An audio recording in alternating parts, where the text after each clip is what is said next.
Telugu Desam party వాళ్ళు వస్తే వాళ్ళ మాటే చెప్పుకుంటారు.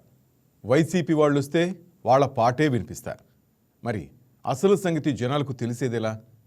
ఆ పని చేయాల్సింది మీడియాలు కూడా ఇప్పుడు సైడ్ తీసేసుకుంటున్నాయి. ఇవన్నీ కాకుండా నికార్సుగా నిజాలు మాట్లాడాల్సింది ఎవరు?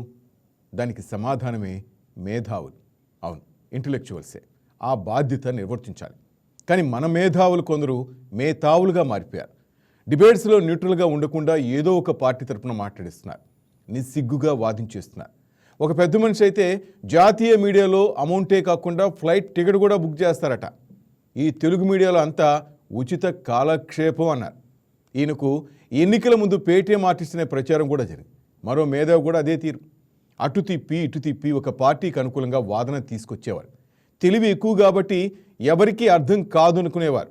కానీ జనాలకు అర్థమైపోయింది. అందుకే మేధావులు ఇప్పటికైనా ఒక సైడ్ తీసుకోవడం మానేయాలి. అది టీడీపీ అయినా వద్దు, వైసీపీ అయినా వద్దు, బీజేపీ బీఆర్ఎస్ అయినా నో. జనం వైపు ఉండండి, జనం కోసమే మాట్లాడండి. జనానికి అన్యాయం జరుగుతుంటే నోరు విప్పండి ప్లీజ్.